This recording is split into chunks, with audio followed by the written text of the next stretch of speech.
Muito bem, pessoal, então vamos para o último capítulo aqui, que é um capítulo extra, que vai tratar sobre algumas formas de organização distintas aqui no Overleaf, né? Então, basicamente, a forma de organização nos diz a respeito à subdivisão dos dados, né, em si, das seções que a gente tem. Em vez de eu fazer tudo no arquivo só, eu vou aprender a subdividir, isso vai facilitar de certa forma. Vamos lá, então. Bom, está aqui o meu documento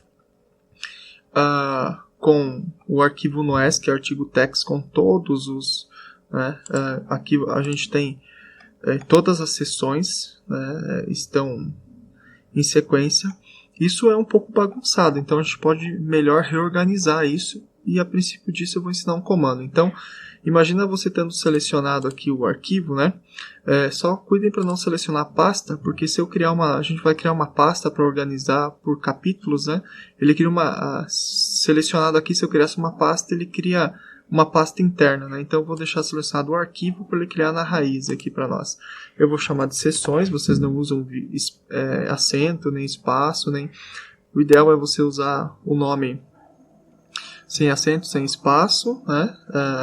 Como é em programação, por exemplo, que você não utiliza isso para declarar variável, então aqui é importante não utilizar acento e espaço para nada, né? Então, um nome simples, seções, veja que já apareceu aqui, e agora aqui dentro de seções é uma pasta, ela está vazia, ó. Se eu abrir figuras, eu tenho as figuras, e seções eu não tenho nada.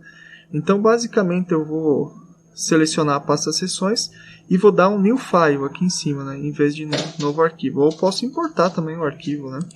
Novo arquivo eu vou chamar aqui de introdução. Introdução e vou dar um create. Como eu estava com a seção selecionada, ele criou um arquivo introdução. Basicamente, nós vamos lá no nosso NOESC artigo, que tem todo o conteúdo. Eu vou pegar aqui a minha seção de introdução, que vai até aqui. Vou dar um Ctrl X para recortar ela. E vou vir aqui no meu arquivo introdução, que está vazio, e vou colar ela aqui. Beleza, olha o que vai acontecer, né? Quando eu vier aqui em recompilar, a minha introdução ela vai sumir, porque o arquivo principal é o NOESC-artigo.txt, né? Então, nessa compilação, a introdução some, porque ela não está incluída, ela está em outro arquivo, né? Que não tem ligação. Como é que a gente liga, então, né? Isso, ó, introdução sumiu. É um comando bem básico. Então, introdução, eu tenho só o capítulo de introdução. E aqui no principal, eu simplesmente vou dar o comando include. Include. E aí veja que ele já indica para mim aqui, ó, seções / introdução. Não precisa colocar o ponto .text, tá? Agora, quando eu vier aqui, eu vou dar um recompilar. Ele vai inserir a minha seção introdução antes da revisão bibliográfica, né?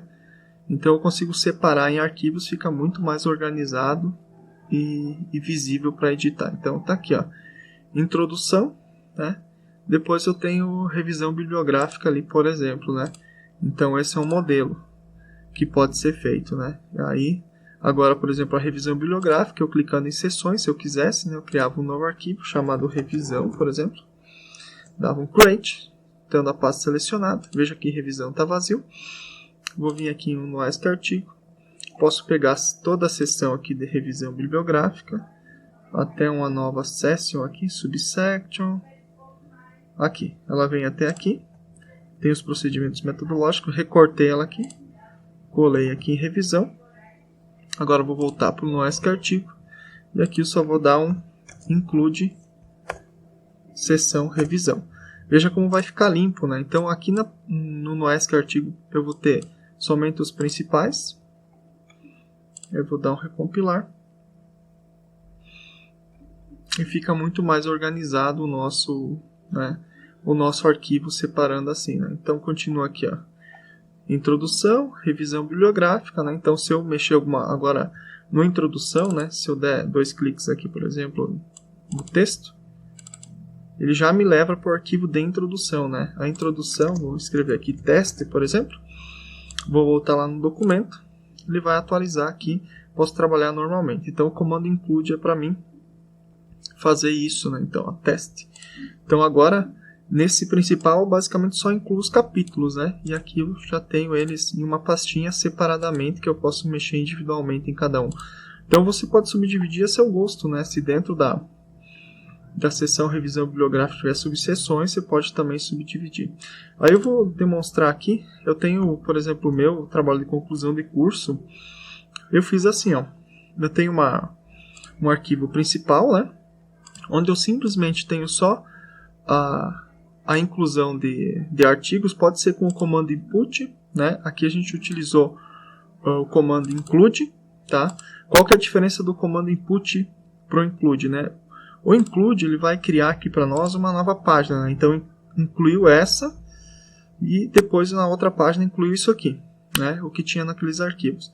Se eu trocar aqui para o comando input, em vez de include, né? Se eu trocar aqui, a diferença é que essa seção agora vai estar junta com a de cima, né? Então, às vezes, se você quiser quebrar a página, você pode usar o include ou o input, se você quiser que as duas seções fiquem em sequência, não uma nova página. Veja só, a revisão vem em sequência, uma seção em sequência da outra, né? Usando o comando input. Se eu usasse o comando include, aí ele colocaria numa nova página, né? Então aqui basicamente eu tenho a sequência de capítulos e dentro de uma pastinha chamada capítulos eu tenho cada um deles. Quero mexer na conclusão? Tá aqui, ó, somente o texto da conclusão. Quero mexer na parte de experimentos, né? Somente o capítulo de experimentos. Quero mexer na introdução? Então isso facilita muito a nossa organização em meio ao nosso documento. Tá bem, pessoal? Então é isso. Aí no próximo vídeo a gente vai falar sobre algoritmos.